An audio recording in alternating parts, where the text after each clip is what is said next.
Bonjour à tous. Je me présenter. Donc, je suis Wissam Medjawi, la marketing manager dans la gamme Immuno-Essai chez Biomérieux. Et je suis ravie de vous accueillir aujourd'hui à ce webinaire consacré à un sujet d'une importance capitale qui est l'infertilité. Ce sujet qui concerne 1 million de couples à travers le monde mérite toute notre attention, non seulement en raison de ses implications médicales, mais aussi pour son impact émotionnel et psychologique. L'infertilité, qu'elle affecte les hommes ou les femmes, pose des défis complexes et c'est grâce au progrès de la science et de la technologie que nous pouvons aujourd'hui offrir des solutions plus précieuses et plus adaptées. C'est ici qu'intervient justement Biomérieux, un acteur clé dans l'aide au diagnostic et au suivi des traitements de l'infertilité. Depuis plus de 50 ans, Biomérieux s'engage à fournir des solutions de diagnostic in vitro de pointe qui permettent justement à vous, professionnels de la santé, d'identifier rapidement et précisément les causes sous-jacentes de l'infertilité. Nos panels de tests offrant une aide précieuse dans la prise en charge des troubles hormonaux et reproductifs, tout en guidant les décisions thérapeutiques. Donc, au cours de ce webinaire animé par professeur Smith, il va explorer les dernières innovations, les outils de diagnostic et les approches cliniques qui permettent d'optimiser justement la prise en charge de l'infertilité. Nous espérons que cette session vous apportera des éclairages utiles et des solutions pratiques pour mieux accompagner vos patients. Donc, je laisse tout de suite la parole à mon collègue Mehdi et puis au professeur Smith pour ce webinaire. Mehdi. Merci Wissam. Bonjour à toutes et à tous. Bienvenue dans ce webinaire, cette deuxième session. Donc le dernier était en 2022. On est très heureux et ravis de vous avoir encore une fois pour ce type d'événement. Alors, je me présente. Alors, je suis Dr Bouchir Ahmadi, je suis pharmacien spécialiste et je fais partie des affaires médicales au niveau de Biomérieux Maghreb. Effectivement, Wissam, le désir d'avoir un enfant est une inspiration profonde pour les couples. Malheureusement, certains rencontrent des difficultés à concevoir. L'infertilité est devenue un enjeu de santé publique et selon le rapport de l'OMS en avril 2023, alors la prévalence mondiale est de 17%, soit une personne sur six. Alors tout au long de ce webinaire, nous allons explorer ensemble les différents aspects du diagnostic de l'infertilité et on va se concentrer tout particulièrement sur les outils cliniques et biologiques à la disposition des professionnels de la santé, vous cliniciens et biologistes. Alors ce webinaire a pour objectif de vous apporter des informations claires. Nous avons l'honneur aujourd'hui et le plaisir d'avoir parmi nous un spécialiste de renom, c'est professeur Joanne Smith. Donc, merci professeur d'avoir répondu présent et d'avoir accepté notre invitation pour animer ce webinaire. Alors, professeur Smith est directeur du laboratoire d'hormonologie au Centre de recherche en médecine reproductrice à la VUB, c'est la Vrije Universiteit de Bruxelles. Il a plus de 40 ans d'expérience en biologie clinique et en médecine de reproduction. Alors, il a à son actif plus de 350 publications dans les top journaux de reproduction médicale, clinique et d'endocrinologie de biologie reproductrice, auteur de plusieurs reviews scientifiques et de chapitres dans les manuels de biologie clinique, et ses travaux ont été cités plus de 23 000 fois en international. Donc, professeur Smith, merci encore une fois d'avoir accepté notre invitation et je vous laisse la parole. Merci Mehdi, merci Wissem. Je vais partager mon écran. Donc, tout d'abord, je voudrais remercier Biomérieux de m'inviter à partager avec vous quelques idées sur les aspects de la PMA, domaine qui nous est très cher et qui est en constante évolution. C'est avec grand plaisir que je puisse vous présenter ces sujets aptes à discussion dans les mois à venir, parce qu'il y a assez bien de congrès qui approchent au Maghreb et j'espère vous rencontrer là-bas. On se connaît déjà depuis très longtemps dans tous les pays du Maghreb, surtout au Maroc et en Algérie. Et c'est toujours un grand plaisir pour moi de venir vous rendre visite et de discuter de vos problèmes et d'essayer d'apporter quelque chose. Donc, le titre du séminaire, c'est Nouvelles approches en PMA. Moi-même, j'ai ajouté essayons de devenir moins invasifs et plus économes parce que je crois que c'est très important pour nos patientes. Alors, quel est le plan de la conférence? Comment définir le succès des méthodes PMA actuelles? Je suis sûr que quand vous êtes dans un laboratoire ou quand vous avez une clinique d'infertilité, souvent, vous devez vous demander, est-ce que les résultats dans mon labo, dans ma clinique, est à la hauteur des résultats publiés? Alors, une question est, quel est le succès dans la PMA. Un deuxième point, c'est le coût de traitement PMA. Troisième point, l'inégalité, l'accès réduit au traitement PMA. C'est très clair que dans les différentes parties du monde, les chances ne sont pas égales pour les couples infertiles. Comment est-ce qu'on peut finalement optimiser le diagnostic et les traitements? Quelles sont quelques nouvelles technologies du laboratoire d'embryologie qui vont pouvoir nous aider à nous améliorer? Et finalement, on aura quelques conclusions. Alors, comment interpréter les résultats, les taux de succès? Quelles sont les références fiables? Parce qu'on va vous lancer des taux de 60%, de 80%, etc., alors que dans votre centre, vous avez peut-être seulement 30 ou 40%. Alors, vous pouvez vous demander, est-ce que ça marche moins bien chez moi? Pourquoi? Est-ce que le personnel n'est pas à la hauteur, etc. Donc, tout d'abord, les résultats sont conditionnés par le cadre économique et social. Il y a naturellement toujours le biais de sélection. Quand vous lisez certaines publications, il faut toujours voir quelle est la population qui a été étudiée. Et souvent, dans certaines régions, on va voir qu'il y a l'exclusion des cas difficiles, surtout dans les pays où il n'y a pas le remboursement.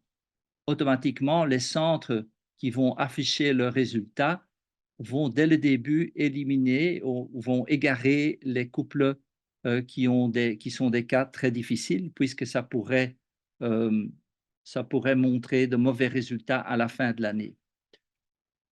C'est la réalité. Alors, la question est, les registres nationaux qui existent dans certains pays, en Chine, en Belgique, dans la plupart des pays européens, comment est-ce qu'il faut les interpréter? Je vais vous donner quelques exemples. Je crois que ces registres nationaux reflètent davantage la réalité que les publications de centres uniques. Alors, il y a toujours les influences, les conflits d'intérêts, le cadre légal et le tourisme médical qui jouent dans l'affichage de ces résultats. Vous savez tous que l'âge de la femme est un facteur primordial à considérer. Et donc, souvent, quand les résultats dans le couple ne sont pas bons, c'est justement la première question est quel est l'âge de la femme, puisqu'on sait qu'après l'âge de 35 ans, la fertilité diminue fortement, la qualité ovocytaire, etc. Ce sont des choses que vous savez tous. Alors, la réflexion qui ressort de tout cela, c'est est-ce que les stratégies de traitement aujourd'hui sont-elles suffisamment appropriées à l'âge?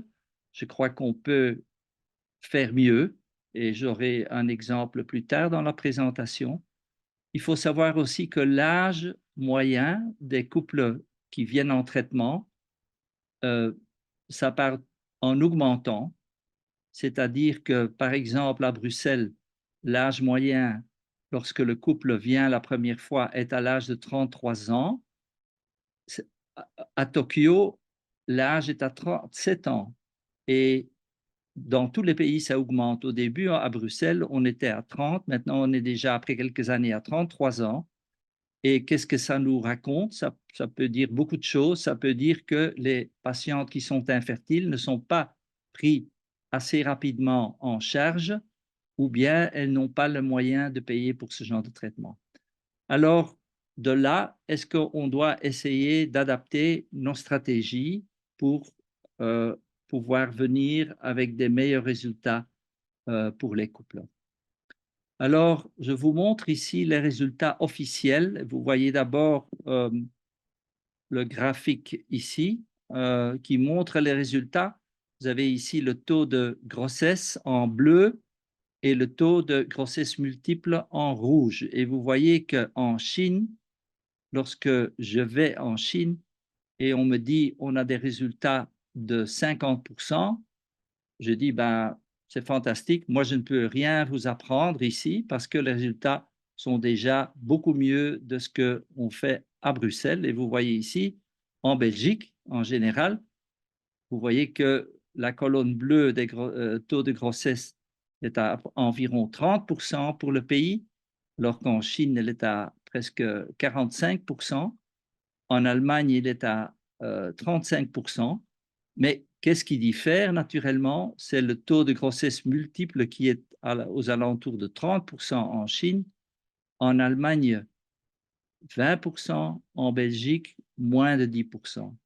Alors, c'est logique en Chine, vous voyez ici le graphe à droite. En Chine, on transfère en moyenne, average number of embryos transferred 1,9, en Allemagne 1,7 et en Belgique 1,2. Parce que la loi nous oblige pour les premiers cycles de transférer seulement un embryon unique. En Allemagne, la situation est différente. Pourquoi? Parce que la loi en Allemagne ne veut pas qu'on garde les embryons congelés. Donc, tout ce qu'on obtient, il faut le transférer. Donc, on aura plus la tendance à transférer 2 embryons. En Chine, les patientes eux-mêmes demandent à avoir recours à des transferts multiples parce qu'ils disent que s'ils ont des jumeaux, ben, ils auront fait un meilleur deal dans la clinique. Un autre point important, c'est les cycles qui sont abandonnés. Ça veut dire les cycles qui n'ont pas de transfert d'embryon. Pourquoi? Parce que pendant la stimulation, qui est toujours préalable à un transfert d'embryon, la stimulation était mauvaise et on s'est dit on ne va pas continuer parce que ça coûte de l'argent de continuer, ou bien les résultats ne sont vraiment pas bons et il n'y a pas d'embryon à transférer, ou bien le labo n'est pas encore à la hauteur et il n'y aura pas d'embryon à transférer. Ben, vous voyez que là aussi, les décisions selon les 3 pays sont très différentes. En Chine, apparemment, un cycle sur 2 n'a pas un transfert d'embryon. En Allemagne, c'est 1 sur 4. En Belgique, c'est seulement 1 sur 10.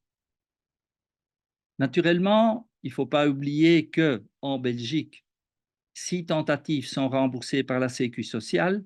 En Allemagne, c'est très inégal selon les régions en Allemagne.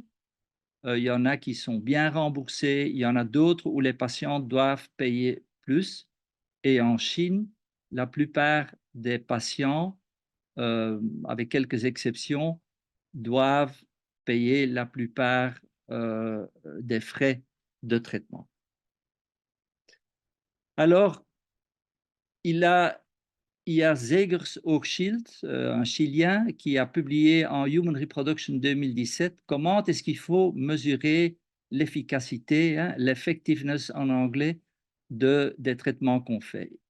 Lui, il recommande, et je crois qu'on est tous d'accord maintenant, le nombre d'accouchements avec au moins un nouveau-né vivant résultant d'un cycle de traitement initié et aboutissant en un recueil ovocytaire. Donc, vous stimulez, vous recueillez des ovocytes, puis vous allez regarder les grossesses après le transfert frais, plus tous les embryons qui ont été congelés par après, jusqu'à la naissance et jusqu'à utilisation de tous les embryons.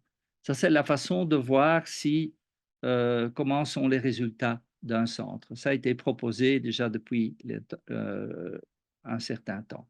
Alors, qu'est-ce que ça peut donner? J'ai trouvé ici une publication anglaise des données qui ont été recueillies de 2003 à 2010 et analysées en 2016 pour qu'ils puissent voir tous les embryons congelés qui ont été replacés. Donc, vous voyez ici, ce sont des données d'une cohorte de 150 000 et plus patientes. Parmi ceux-là, pour un peu décrire cette cohorte, 50% c'était des ICSI, seulement 3% de donneurs de sperme. Vous voyez que le taux d'ovocytes recueillis en moyenne était de 9, et c'est un chiffre tout à fait européen, je dirais. Les Américains stimulent beaucoup plus fortement. Vous voyez ici, les extrêmes étaient entre 5 et 13 ovocytes. Les cas sans transfert, c'était 1 sur 10, ce qui n'est pas tout à fait anormal. Le transfert de 2 embryons était assez élevé. De nouveau, c'est l'Angleterre où apparemment ils n'ont pas l'obligation de faire un embryon comme chez nous, mais aussi là, le remboursement est moins royal qu'en Belgique. Et à peu près 10% des transferts ou des grossesses étaient venus à partir des embryons congelés. Alors, ce graphe, j'aime bien vous le montrer puisqu'il nous apprend quelque chose d'important. Vous voyez, lorsque vous avez les 150 cycles, vous voyez le premier cycle de traitement de recueil ovocytaire, c'était le cas de 133 000 femmes. Vous voyez ici la relation entre le taux de bébés vivants, live birth rate en anglais, euh, par cycle de traitement. Et ici, en abscisse, vous allez voir le nombre d'ovocytes recueillis dans le cycle. Et c'est très clair qu'avec le nombre d'ovocytes qui sont recueillis, le taux de bébés à la maison augmente, mais vous voyez qu'il y a un certain moment où il y aura un plateau. Ça veut dire que vous ayez encore plus d'ovocytes à ce moment-là ne va pas nécessairement mener à un taux de grossesse supplémentaire. Et vous voyez que la barre ici stagne vers 40%. C'est donc le live birth rate par premier cycle. Alors, il y en a qui, après un cycle, n'étaient pas enceintes, bien entendu. Ils commencent un deuxième cycle et c'était sur 53 000 femmes. Vous voyez que les résultats augmentent aussi de nouveau avec le nombre d'ovocytes que vous obtenez, mais finalement, ça va stagner vers 33%, puisque ces femmes avec un deuxième cycle veut dire qu'elles sont moins fertiles et de même avec un troisième cycle. Donc, qu'est-ce qu'on apprend de ce graphe? C'est que vous voyez que la moyenne ici était, comme je vous ai déjà dit, de 8 ovocytes. Vous voyez que les extrêmes vont jusqu'à donc les 75% de la plage vient à peu près à 14 ovocytes. Et puis, ce qui est clair, c'est qu'au-delà de 14 ovocytes, vous n'allez pas encore gagner beaucoup de chances à devenir enceinte. Mais qu'est-ce que vous allez augmenter si vous poussez en plus l'ovaire à produire beaucoup d'ovocytes? C'est naturellement les taux d'hyperstimulation ovarienne et les complications chez les femmes. Alors, ici, c'est un autre graphique qui sort de la même étude, mais on ne va pas trop se concentrer là-dessus. C'est simplement pour vous montrer l'effet de l'ICSI qui a été appliqué pour la première fois dans notre clinique à Bruxelles. Et la plupart de vous sont venus vous former, probablement chez nous, certainement la première vague de médecins au Maghreb. Et vous voyez ici les résultats lorsque il y a infertilité masculine, à cause du sperme qui n'est pas bon. Vous voyez ici par cycle de traitement, cycle de stimulation, le taux de grossesse, cumulatif live birth, cumulatif, et ça augmente, vous voyez, jusqu'à cycle 10, mais naturellement, ça augmente moins bien avec le nombre de cycles, donc ça augmente surtout au début. Alors, l'effet de l'ICSI, vous voyez ici en jaune, ça veut dire, donc ici, la cause de l'infertilité était masculine, mais on a fait une ICSI et vous voyez la courbe verte est tout à fait est devenue jaune et vous voyez l'effet que ça a eu sur les taux de succès chez la femme. Et ici, c'est avec le sperme de donneur en mauve qui se met encore au-delà. Je crois que ce sont des résultats intéressants et quelles sont les conclusions de ce petit chapitre ici? C'est la relation entre la quantité ovocytaire et le succès est bien connue, mais ce que nous ne connaissons pas, c'est un marqueur pour définir la qualité ovocytaire. un marqueur n'est pas encore existant et on essaye naturellement pas simplement à compter le nombre d'ovocytes, parce que parfois avec un beau nombre, on n'a quand même pas de grossesse. On veut aussi trouver un bon marqueur pour la qualité et je viendrai avec une idée plus tard. Alors, stimuler au-delà de 18 follicules, ce qui nous donne à peu près 14 ovocytes, expose, stimuler au-delà, expose la patiente inutilement aux complications et compromet les transferts, certainement quand on fait les cycles frais. La vitrification, c'est ce que j'ajoute ici en point 4, permet d'optimiser les résultats parce que la vitrification ne nous oblige pas à faire un cycle frais et les dégâts avec les stimulations fortes sont surtout pour les cycles frais puisqu'on brûle l'endomètre, pour le dire d'une façon simpliste. Et donc, je crois que le point 5, on est tous d'accord que définir succès, il faut le faire comme nombre d'enfants à la maison par recueil ovocytaire. Si tout le monde essaie de l'exprimer de cette façon-là, on va mieux comprendre les différences entre les différents centres et on pourrait, si le chiffre est bas pour notre centre, on pourrait essayer de l'augmenter.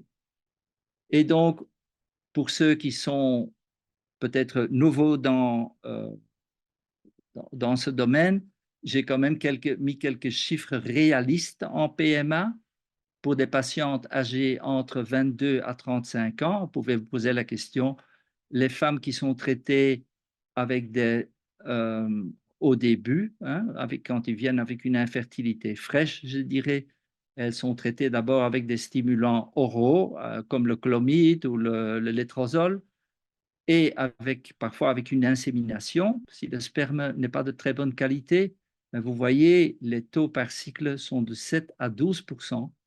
Si vous allez stimuler avec des gonadotrophines, les résultats seront un peu plus élevés, mais aussi les complications deviennent plus élevées, surtout les grossesses multiples. Lorsqu'on fait la FIV et on transfère dans un cycle frais un embryon au jour 3, donc ça veut dire un embryon qui est entre 6 et 8 cellules de bonne qualité, vous allez avoir 25 à 30%. Si vous faites un blastocyste, donc vous cultivez un peu plus loin au jour 5, vous allez avoir des taux entre 35 et 45%. Après vitrification, et vous regardez les résultats de transfert d'un embryon de bonne qualité, vous allez tomber entre 30 et 40%.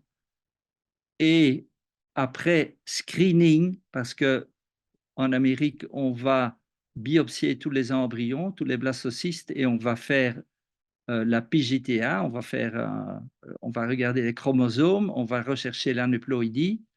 On sait que cette pratique, en fait, n'augmente pas les résultats. Je ne dirais pas, ça augmente seulement les résultats au-delà de 37 ans. Donc, parfois, à partir de 35 ans, ça vaut la peine de le faire, mais pour les couples jeunes, ça n'apporte pas grand-chose. C'est un peu le résultat auquel la plupart de nos cliniciens en Europe vont adhérer et probablement, ça ne devrait pas être fortement différents au Maghreb. Donc, ça vous donne une idée de ce que vous devez pouvoir apporter à votre population. Alors, le coût des traitements, c'est un deuxième point à discuter. Je crois que la contrainte financière et la lourdeur de la PMA, aux États-Unis, on n'a rien en dessous de 10 000 $ par cycle de recueil ovocytaire. Naturellement, ça, c'est les Amériques en général, sud ou nord, selon mon expérience. Je sais qu'au Maghreb, vous faites beaucoup d'efforts dans les centres et je crois que vous êtes même les champions dans ce terme-là. Donc, essayez de donner quand même ce genre de traitement à votre population.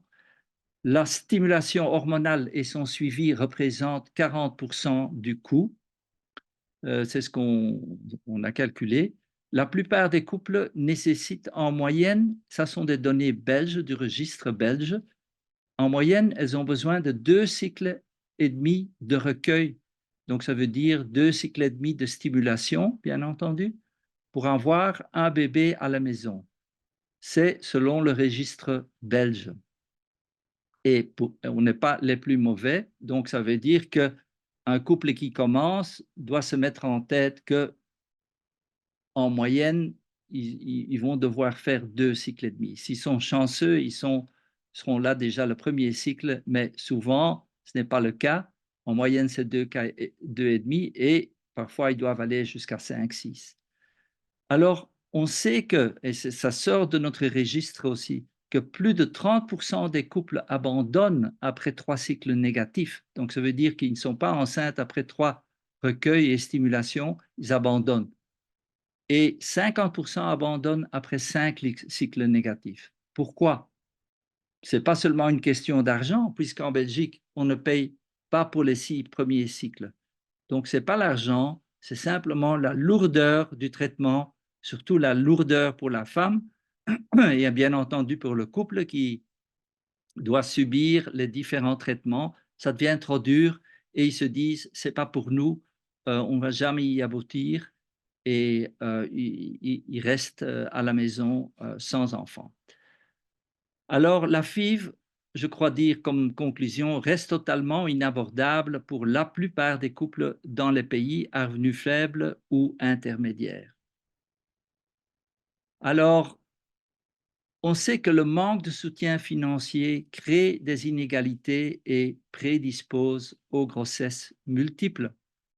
Vous le voyez en Chine, lorsqu'ils doivent payer et ils n'ont pas les moyens nécessairement, ben, ils vont demander de recevoir 2 ou 3 embryons. Et il y a Bill Ledger, un prof anglais qui travaille en Australie maintenant, il a calculé déjà depuis tout un temps, en 2006, qu'une grossesse unique, ça coûte donc c'est la grossesse plus 1 an après la naissance, c'est 5 000 €. Si vous avez des jumeaux, ça va vous faire 14 000 €, presque 15 000. Si ce sont des triplés, c'est 52 000 €. Donc, en fait, avoir des grossesses multiples, la promotion du transfert d'embryons uniques est absolument nécessaire puisqu'elle est l'état de l'art et elle rend la PMA plus rentable. On sait qu'il y a plus d'anomalies chez les jumeaux et les triplés et il y a plus de casse pendant la grossesse, comme vous savez très bien, les accouchements précoces, etc. Donc, grossesse unique, c'est très important. Alors, l'inégalité, on voit l'Afrique là tout en haut, nombre d'unités de FIV par million d'habitants, comparer cela avec l'Europe et avec l'Australie, où tout est remboursé aussi, avec les États-Unis, etc. Donc, vous voyez que l'Afrique est tout à fait en bas. Le Maghreb est un peu mieux, donc elle est reprise là-dedans, mais bon, ça se différencie quand même des autres. Vous voyez la carte de l'Afrique qui a été publiée dans Nature, hein, qui a dédié des articles et qui montre clairement tout en rouge les gens qui n'ont zéro soutien pour leur infertilité. Donc, dans les pays à revenus faibles, c'est un fardeau invisible et l'OMS estime qu'un couple sur 4 dans les pays à faible revenu a des problèmes d'infertilité.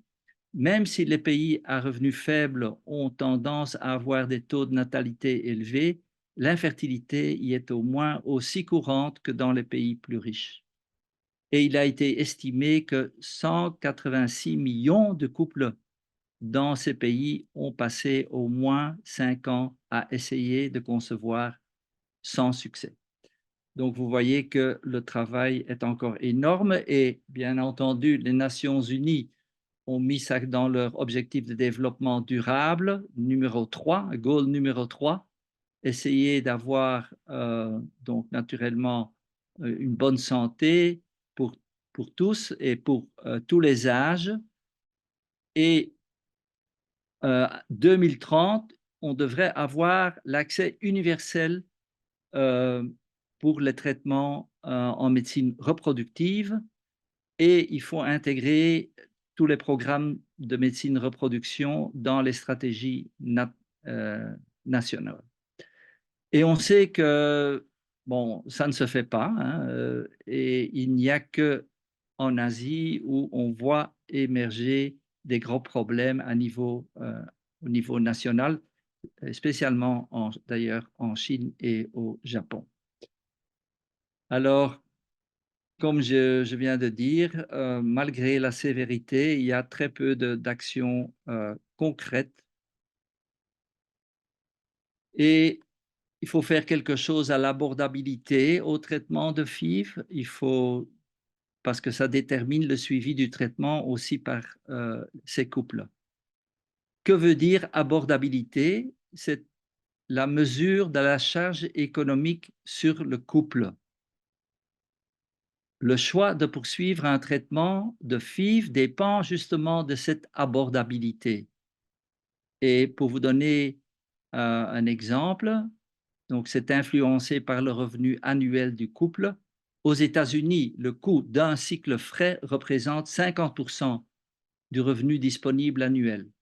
Donc on peut dire les États-Unis tellement riches, ben, vous voyez que ça coûte tellement cher, si cher que seulement un patient sur 10 qui en a besoin a accès à ce type de traitement. En Australie, le coût d'un cycle frais représente 20% du revenu disponible annuel, c'est déjà moins cher, et au Japon, 12%, donc c'est mieux subsidié.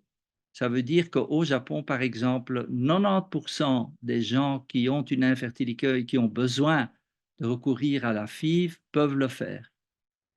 Donc, l'utilisation est minimale aux États-Unis et maximale en Australie et au Japon. On a quelques autres chiffres intéressants que si on fait tomber le prix de 10%, pardon, si on fait augmenter le prix de 10%, comme ça s'est passé en Allemagne, à un certain moment, on a vu que l'utilisation est tout de suite réduite de 7,5%. Ça veut dire que ça touche tout de suite au portefeuille des gens et ils ne peuvent plus pas tout le monde de nouveau peut se permettre. Et on sait qu'une réduction des prix de 10%, ce qui s'est fait une fois au Canada, fait monter l'utilisation d'un chiffre d'une fraction de 30%. Ce sont des données de Collins. Alors, quels sont les défis majeurs en pratique FIV? C'est réduire le fardeau dont je vous ai parlé, qui fait que après 3 tentatives négatives, les couples partent et se perdent dans la nature. Il faut essayer de viser le délai de grossesse le plus court pour les patientes, puisque ça devient lourd, toujours plus lourd par tentative. Il faut réduire le coût du traitement, parce que ça a vraiment un effet dans la population. Il ne faut seulement transférer que seulement un embryon, certainement pour les cas débutants. Je ne dis pas que si c'est un troisième ou une quatrième tentative, là, on peut faire un ajustement. Et ça, on a le droit aussi en Belgique de le faire. Mais il faut surtout, lorsqu'on fait induction de l'ovulation et des inséminations où on ne contrôle pas les embryons, il faut surtout essayer de mettre un arrêt au risque. Il faut minimiser le risque de grossesse multiple parce que souvent, comme là, on regarde l'ovaire, parfois on risque, quand on déclenche l'ovulation, à causer des grossesses à haute multiplicité et naturellement, ce n'est pas du tout un succès. Alors, où est la voie du patient dans le coût et dans le succès? Les patientes, il y a très peu d'études à ce niveau-là. Et ici, il y a une publication dans Human Reproduction. Les patientes sont preneurs de traitements plus courts et moins médicamenteux, même lorsque le taux de succès est plus faible, je dirais légèrement plus faible. On ne parle pas de la moitié, mais s'il n'y a plus que 5 ou 10%, ben, eux, ils préfèrent avoir moins de médicaments et avoir un traitement plus court et moins coûteux. Donc, il faut améliorer l'équilibre coût-efficacité. Et comment est-ce que ça peut se faire en pratique? Réduire les cycles thérapeutiques répétitifs du travail en aveugle. Et je vois par mes voyages, entre autres au Maghreb, que souvent les couples sont entraînés pendant des années dans des cycles de traitement où on donne des médicaments et on injecte des médicaments pour déclencher une ovulation sans faire je dirais, les analyses, parce que ces analyses coûtent naturellement cher aussi. Il ne faut pas oublier naturellement que si on a des grossesses multiples ou quand on n'a simplement pas d'ovulation, puisqu'il n'y a pas de grands follicules, ben, ce n'est pas un succès. Donc, réduire les cycles thérapeutiques répétitifs du travail en aveugle, considérer l'utilisation de médicaments moins coûteux, mais validés. Je pense aux médicaments qui sont anciens et que nous avons employés il y a 20 ans, qui sont toujours aussi bons, mais en médecine, on a toujours euh, la- l'idée que si quelque chose est nouveau sur le marché, ce sera aussi mieux. Mais non, ce n'est pas toujours prouvé. C'est souvent aussi bien, peut-être avec moins d'effets secondaires, mais on voit que ça se passe surtout en Chine, qu'on emploie souvent les médicaments qui ont été prouvés déjà depuis longtemps et qui ne coûtent plus aussi cher que les nouveaux médicaments. Il faut réduire l'utilisation des traitements dernier cri coûteux et non supérieurs. Alors, il faut mieux exploiter les technologies disponibles. Par exemple, prévoir la réponse ovarienne de la patiente. Vous le savez tous, l'AMH est un paramètre très sensible, très efficace. On va voir quelques exemples. Ça peut prévoir les complications en dosant les marqueurs stéroïdiens, la testostérone, l'œstradiol, la progestérone pour éviter une implantation réduite. On sait l'utilisation de la progestérone pendant la stimulation, s'il y a cycle frais. Alors, il faut mieux intégrer la biologie hormonale et l'ultrasonographie. Je vous donne deux exemples. Par exemple, pour ce qui est thérapie, et je vous ai parlé des médicaments moins chers, ben, c'est en Chine que le docteur Kwang a commencé à employer la progestérone pendant la stimulation. Donc, tous ceux qui travaillent dans les laboratoires FIV savent qu'il faut employer les antagonistes de la LHRH et les agonistes de la LHRH pour éviter les pics de LH, les pics de LH qui vont déclencher une ovulation, comme vous savez très bien. Ben, vous pouvez faire la même chose avec la progestérone et la progestérone ne coûte presque rien.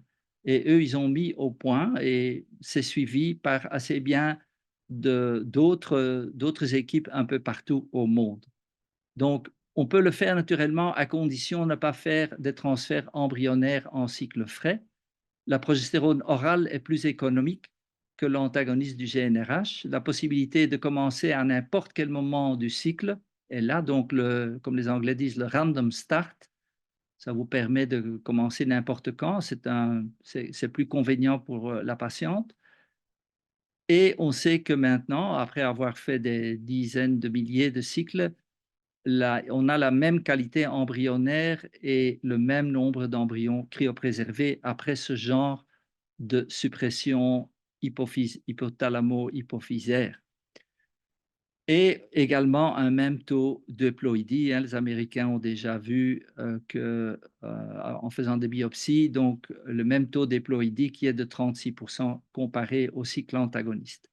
Il y a une publication récente en 2024 de Boris Atta pour ceux qui s'intéressent. Un deuxième exemple, c'est qu'il faut, on a parlé de l'âge de la femme, est-ce qu'on traite la femme où l'âge est toujours en train d'augmenter dans différents centres, est-ce qu'on fait les bonnes choses? Est-ce qu'on ne reste pas trop collé à des habitudes? Alors, il y a un article important qui est apparu en 2023 qui préconise une nouvelle approche qui s'appelle IAIR, ils ont dit IAIR, c'est américain, High Individualized Egg Retrieval.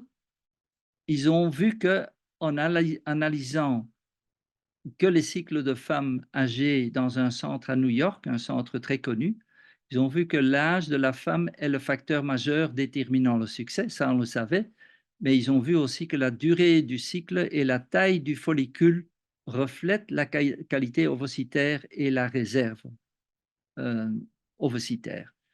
Alors, un cycle court a une fécondité décroissante et également la taille du follicule à l'ovulation décroît avec l'âge. Donc, de là que eux, ils ont conclu que si la femme avance en âge, il faut recueillir l'ovocyte à un moment plus précoce. Il ne faut pas attendre les 17 à 20 mm de ce qu'on fait pour toutes les patientes dans nos centres.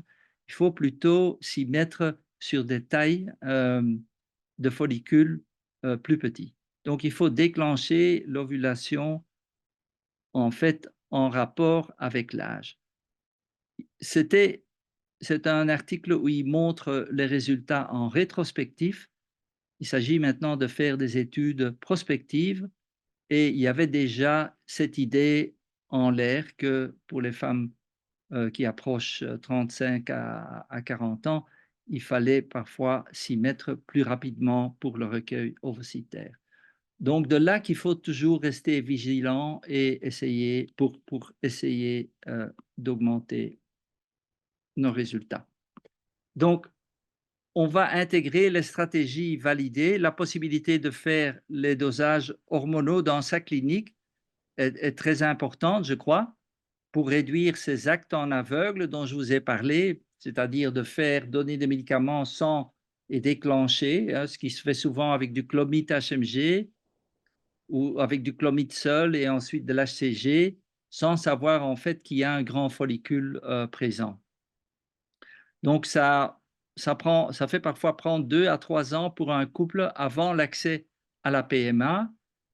Et naturellement, c'est vrai pour tous les agents oraux, pour les HMG, pour les FSH, en, en, en collaboration avec des inséminations. Alors, on sait que l'AMH est un très bon prédicteur et vous le voyez, vous pouvez pousser d'emblée plus loin. Lorsqu'on a comparé, vous pouvez avancer un cran, oui, voilà, vous allez voir ici que l'AMH en rouge pour les réponses faibles de moins de 3 ovocytes ou les réponses trop élevées de plus de 15 ovocytes, vous voyez en rouge que l'AMH sort comme le prédicteur le meilleur prédicteur, mieux que le comptage folliculaire antral, que l'AFSH et que l'inhibin B. Et donc, de là que la MARCA a dit que eux, et ça se fait dans beaucoup de cliniques maintenant, ils se basent pour choisir le protocole sur le taux d'AMH. Si l'AMH est élevé, ben, ils vont employer plutôt un protocole à risque bas, hein, minimiser le risque d'hyperstimulation en donnant un antagoniste et un apport d'FSH minimal. Si vous avez une réserve ovarienne normale, ben, il y a différentes possibles stratégies. Si vous avez une AMH très basse, vous allez donner un antagoniste et frapper fortement avec de la FSH ou de l'HMG. Donc voilà, c'est un outil donc très pratique. Et donc vous voyez ici qu'en bleu, c'était en fait ce qu'on obtient normalement sans faire l'AMH.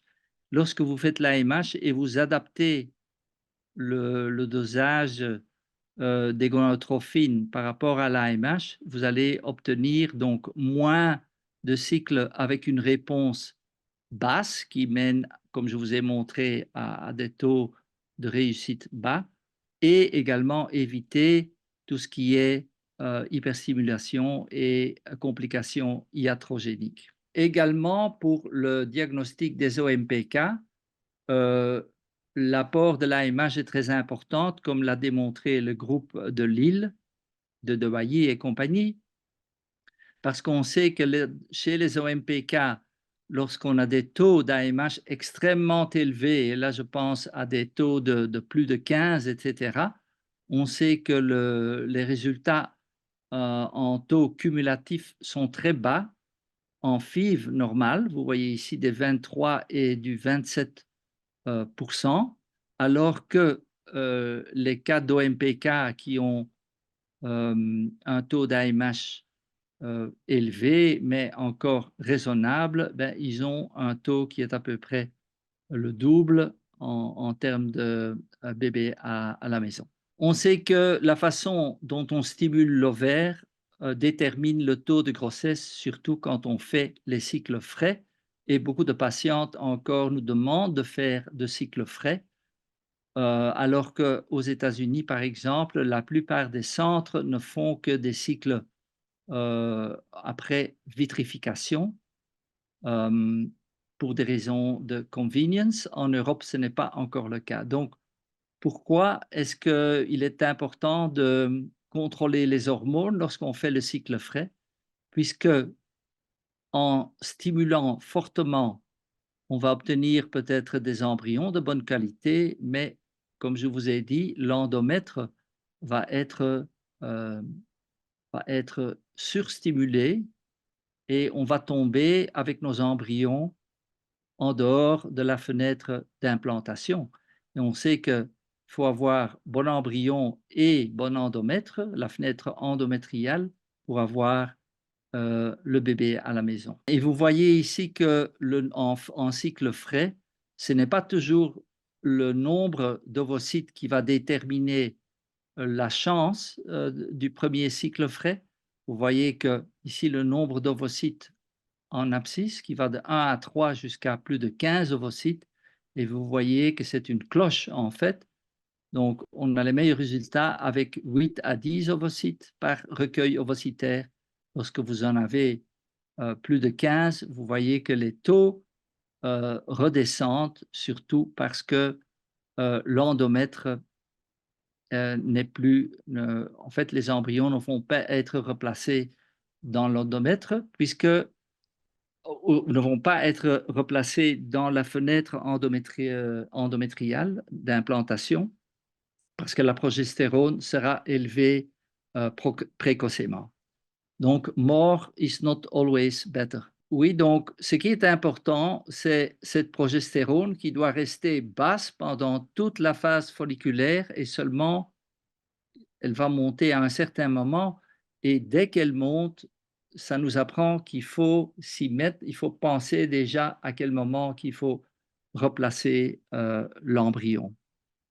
Ou si on est trop tard, il vaut mieux congeler les embryons.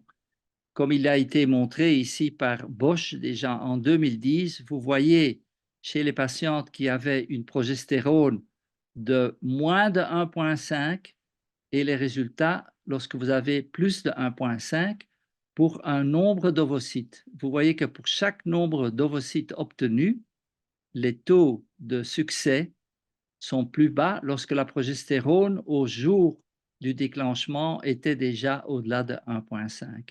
Donc, il faut éviter que cette progestérone soit élevée ou bien il faut congeler tous les embryons et les replacer dans le cycle après, comme il a été bien démontré dans cette publication chinoise sur 10 000 cycles, où vous voyez en bleu les résultats lorsque la progestérone monte, les résultats qui descendent en taux de grossesse, alors que pour les cycles congelés, ça n'avait aucune relation. Donc, conclusion, monitorage hormonal est indispensable à la précision du travail en infertilité et l'AMH nous aide à choisir la dose appropriée pour la patiente.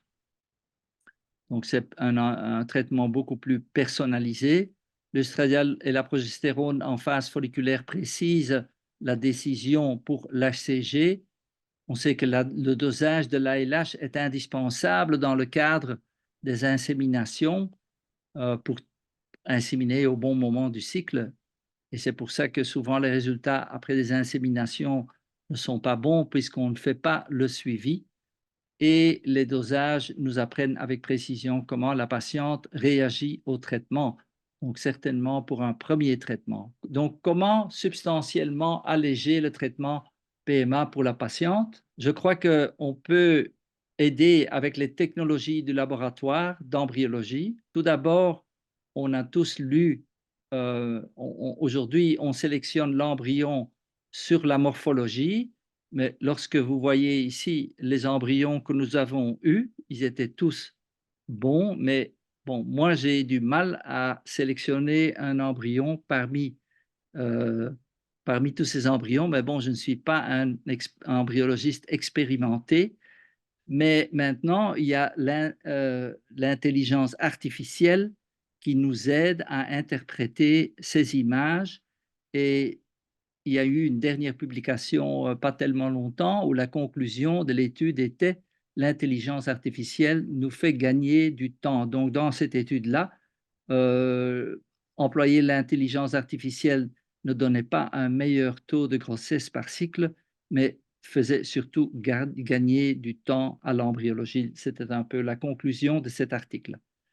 Alors, estimer la capacité de survie de l'embryon, on travaille tous maintenant avec, enfin pas tous, mais beaucoup avec un time-lapse. Ce sont des incubateurs qui font un monitorage en continu, ce qui nous permet de regarder l'embryon à n'importe quel moment de son évolution. Ça couplé à l'intelligence artificielle. Alors il y a l'analyse chromosomique, le PGTA, qui est invasif, il ne faut pas l'oublier. Et puis il y a le métabolome du liquide de culture, donc la culture même, on prend le liquide et on va l'analyser et chercher des marqueurs. Alors, on a eu une autre approche chez nous que je vais rapidement vous mentionner, c'est de regarder les cellules de cumulus qui se trouvent autour de l'ovocyte. Donc, on a toujours ces cellules de cumulus à notre disposition. Il faut, en général, on les enlève avant d'injecter l'œuf avec le spermatozoïde. On peut employer ces cellules et chercher des marqueurs en RT-PCR, hein, on peut amplifier et quantifier, etc. Et on a pu développer une formule qui nous permet de prédire quel ovocyte a plus de chances de mener à un embryon et une grossesse.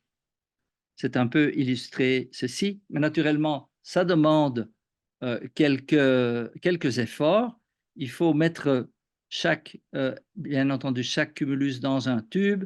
Il faut faire la PCR et ensuite on se met ensemble avec l'embryologiste. On lui donne un score par PCR, un score en diminuant du bon au mauvais embryon et lui, il voit sa morphologie et parmi les embryons qui lui semblent le meilleur, il choisit celui avec la cote PCR la plus élevée et on a vu qu'en faisant cela, on a 63% de succès avec des embryons au jour 3, ce qui est un chiffre impressionnant. On va passer, ça montre les résultats, mais j'ai tout dit là-dessus. Alors, une autre idée qu'on est en train d'explorer pratiquement en clinique, c'est plutôt que de traiter la patiente avec des hormones pendant des semaines, c'est de traiter la gamète au lieu de la patiente. Et l'idée n'est pas provenue de nous-mêmes, elle était déjà dans la tête de notre Nobel Prize winner, Dr. Edwards, qui a publié cela en 1965 dans différents modèles animaux.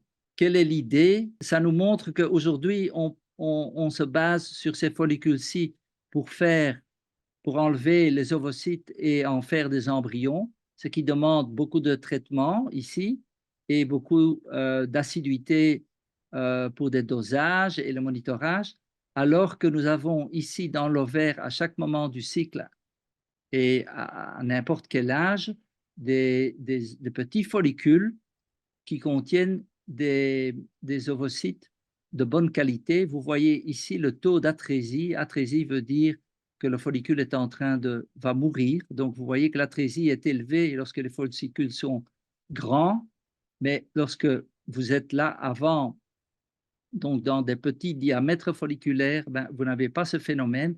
Et donc l'idée est d'employer, de les enlever les ovocytes et de les cultiver in vitro plutôt que de stimuler la femme. Donc ça s'appelle la MIV, maturation in vitro, puisque quand on enlève l'ovocyte, hein, ici d'un petit follicule antral, ici, on ne le voit pas l'ovocyte, il doit se positionner quelque part ici. Vous le voyez, on l'a sorti, et puis il est au stade GV, il faut cultiver cela pour obtenir cet ovocyte à maturité complète. Ça, c'est la MIV. On a fait des études déjà depuis 20 ans là-dessus et on n'a pas obtenu de bons résultats, puisque la faute qu'on faisait, c'est que en enlevant l'ovocyte du follicule, on ne gardait pas ces cellules du cumulus autour de l'œuf. Donc, il faut cultiver ces cellules qu'on appelle cellules de cumulus, puisque vous voyez ici en grand agrandissement les connexions entre l'ovocyte et ces cellules-là. Quand vous rompez cela, l'ovocyte ne va pas pouvoir se maturer complètement. Maintenant, on a un système de culture qui s'appelle capacitation MIV, qu'on a mis en résultat clinique déjà, et ça ouvre de nouvelles possibilités pour nos patients. Donc, c'est la technologie CAPAMIV qui a été développée ensemble, et ça montre l'importance d'avoir des laboratoires de recherche en université avec des groupes cliniques qui sont en université ou qui sont en privé. Ceci est un groupe vietnamien à l'origine privé, mais qui maintenant travaille aussi en universitaire. Et avec mon ami Rob Gilchrist, on a mis au point cette technique et on l'a développée à la VUB également. Mais ce sont les Vietnamiens qui ont mis ça en clinique. Donc, il faut essayer d'enlever les ovocytes à partir des petits follicules, et on le fait surtout chez les patientes à haut risque de hyperstimulation. Donc, celles avec une AMH élevée sont de très, très bonnes candidates pour ce traitement. Vous voyez que la cohorte à ponctionner est petite, de 2 à 8 mm. Ça veut dire que l'aiguillage doit être très spécifique, et donc le clinicien doit s'entraîner à obtenir cela, mais c'est parfaitement faisable. Et puis, il y a la culture qui vient derrière, qui se fait en 2 phases, également, que les embryologistes peuvent apprendre et que nous faisons, nous envoyons les gens dans ce groupe au Vietnam pour se mettre au pas. Et vous voyez ce que ça veut dire pour la patiente. Normalement, en FIV, c'est beaucoup d'injections et beaucoup de contrôles. Lorsqu'on fait la CAPAMIV, la patiente rentre dans la clinique, et lorsque vous faites l'ultrason, vous voyez que l'ovaire est rempli de petits follicules. Et au Maghreb, je crois qu'il y en a beaucoup de ce genre-là. On fait tout de suite le prélèvement, et la dame est servie, elle peut rentrer à la maison après le prélèvement, tout le reste se fait au laboratoire. Voilà, en publiant les premiers résultats, il y a Human Reproduction qui a dit: In women with a high antral follicle count, IVM is cheaper than conventional IVF et n'a aucun risque et a des taux de succès en termes de bébés à la maison égal. Et vous voyez ici, je ne vais pas aller en détail puisqu'on est très avancé déjà, mais ça montre justement les résultats en termes de live birth avec ce qu'on fait en conventionnel, hein, qui donne des résultats. Vous voyez 3 études ici par récentes dans le monde qui nous montrent résultats entre 25 et 30%. Et avec la MIV, chez des patientes sélectionnées, on est à 38%. Donc, ceci est applicable en clinique aujourd'hui. Ça demandera un effort, mais ça sera surtout important pour les patientes qui vont en avoir les bénéfices. Je crois qu'on va passer aussi à la dernière diapo et conclure. Conclusion, voilà, changement des efforts cliniques vers éviter l'injection d'hormones dans le corps de la femme, réduction du coût du suivi et des complications, réduction du temps de la thérapie de 2-3 semaines à quelques jours, temps de culture augmente, donc ça devient plus lourd dans le laboratoire, et replacement en cycle naturel d'un embryon congelé. Donc ça veut dire que les cycles frais également ne se font pas lorsqu'on fait de la MIV. Aux États-Unis, c'est déjà routine. Mais l'effet sur le prix de la tentative, là où on emploie la technique, ils disent qu'ils peuvent diminuer le prix de 30 à 50%. Conclusion, 6 années de Capamiv nous ont déjà fourni 1000 enfants nés après à peu près 3000 tentatives grâce au groupe vietnamien. Conclusion, la grande majorité des couples infertiles n'ont pas accès à la PMA. Le coût de la PMA dans les pays du Nord ne fait qu'augmenter. Des approches techniques alternatives dans le diagnostic et la thérapie pourraient améliorer le rapport coût-efficacité. La PMA d'aujourd'hui demande des efforts excessifs, surtout à la femme qui est traitée. Alors, de nouvelles technologies robustes valent la peine d'être mises en œuvre car elles pourraient réduire le temps de délai à la grossesse, le coût de la tentative et surtout le stress pour le couple. Merci beaucoup. Merci de votre aimable attention et je ne sais pas si ceux d'entre vous ont envie de poser encore quelques questions. Avec plaisir, je les prendrai. Merci, professeur Smith. Merci pour la présentation. C'est vrai que c'est un sujet d'actualité, notamment vous avez abordé la PMA avec tous les aspects, contraintes financières, toutes les contraintes que peuvent justement rencontrer les couples qui sont en train d'essayer de procréer. Donc, merci infiniment. Effectivement, nous avons quelques questions qui ont été posées. Donc, il y a certaines, vous avez répondu directement puisqu'ils avaient anticipé le sujet, mais je peux vous poser les questions, il n'y a pas de souci. Donc, on va prendre question par question et si vous voulez bien, on va essayer de répondre à ces questions. Oui, bien. Alors, on va commencer. On a pas mal de questions. Hum. Alors, j'ai une question générale. Alors, on nous dit, quels seraient selon vous les pays africains qui font le plus de PMA avec le plus d'assurance et de succès? Après votre expérience, d'après votre expérience. Donc, je ne sais pas si vous avez cette réponse.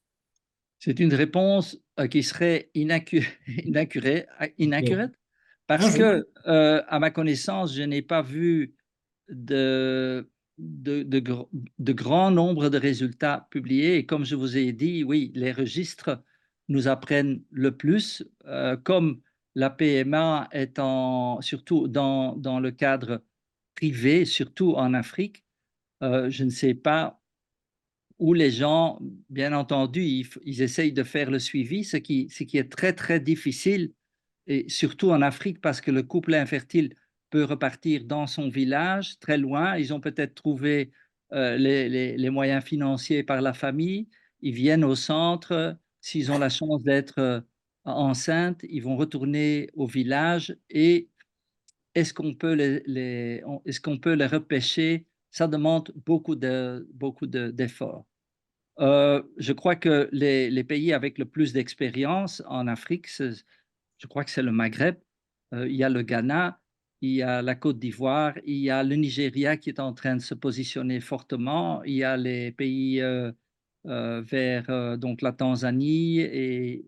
Mais je crois qu'on n'a pas de très grosses séries qui montrent déjà, qui font déjà, qui nous donnent déjà la possibilité de comparer avec ce qu'on voit en Europe ou en Asie, par exemple. Très bien, merci professeur. Nous avons une autre question. Alors ça, c'est plus de l'ordre biologique. Alors, quels seraient les examens demandés par un médecin dans le cadre d'une PMA? Euh, ben, ça, ça commence, beaucoup d'analyses en fait, et comme on doit essayer de trier fortement, il faut essayer de voir, surtout avec un couple, je parle toujours de l'Afrique maintenant. Il ne faut pas oublier qu'on n'a pas le screening systématique ou les vaccinations qui sont toujours aussi bien suivies dans tous les pays. Et donc, parfois, quand on s'y met, par exemple, pour avoir une grossesse chez un couple infertile, est-ce qu'on est sûr que la patiente a déjà eu certaines maladies qu'on peut détecter à l'avance? Est-ce qu'elle a des anticorps pour, pour certaines maladies? Je pense rubéole ou rubella, toxoplasmose.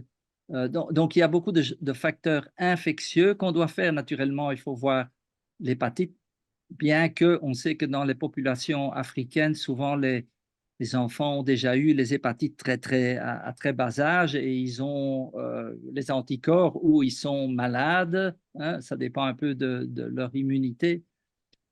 Et puis, il y a tout le volet qui est endocrinien parce que l'infertilité peut être due à un dysfonctionnement des autres organes. Ça peut être dû à un diabète, ça peut être dû à une maladie de la thyroïde et on a des exemples de zones. Hein, il y a plus de 10 millions de gens qui souffrent de carence iodée, par exemple en Afrique centrale. Euh, Ça a certainement un qui cause de l'hypothyroïdie et ça a un reflet sur. Donc, il y a un panel consistant qu'on peut faire et il y a des machines aujourd'hui qui peuvent être simples et qui peuvent quand même aider le médecin qui veut faire une médecine de qualité. Mais on doit se mettre ensemble avec les confrères africains pour faire un tri dans tout cela. Hein?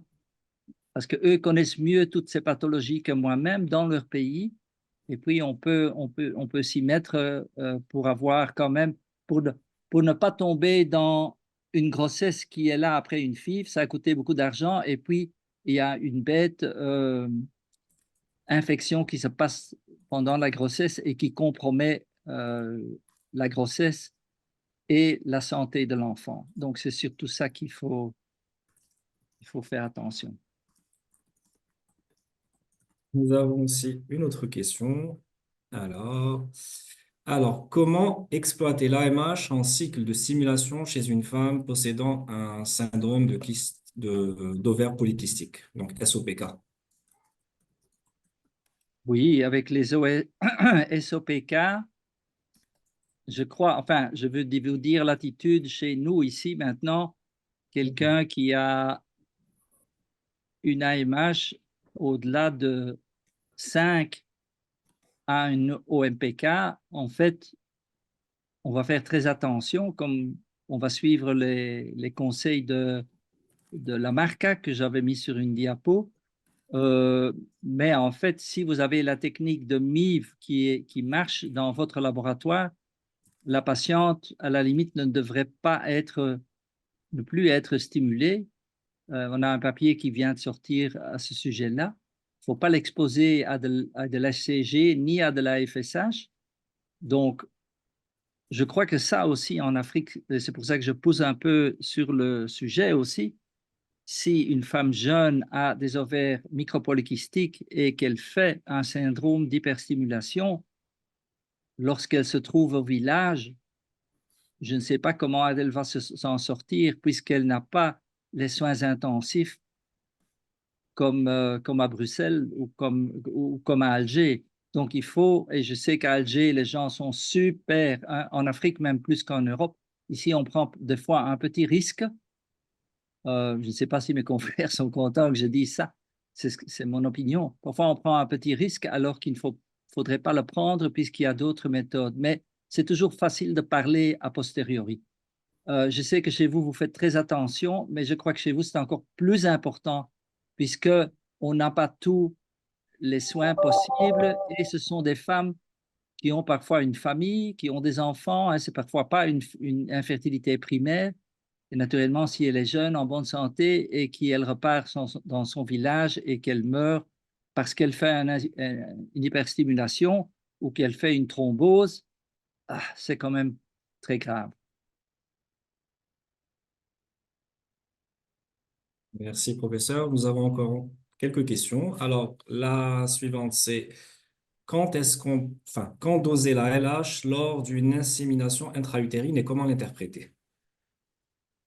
Oui, ben, la LH, vous pouvez vous y mettre en différentes façons.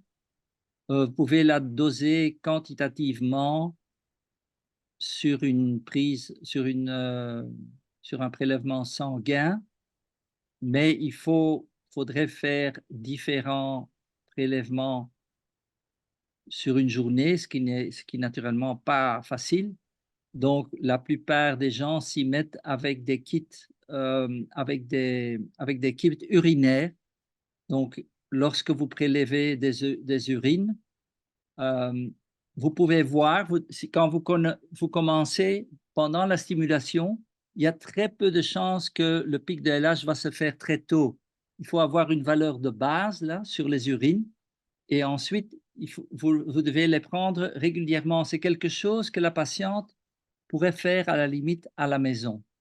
Je sais que ce n'est pas évident, certainement pas dans des cadres où il y a des moyens de travailler difficilement, mais on peut s'y mettre avec une LH quantitative sur le sang et sur les urines. On a employé les urines pendant de multiples années avec des radio-immunoessais qu'on faisait une fois par jour, bien entendu, puisqu'on fait des séries, mais aujourd'hui, avec, avec un VIDAS, par exemple, qu'on peut faire à n'importe quel moment du cycle, ben, vous voyez,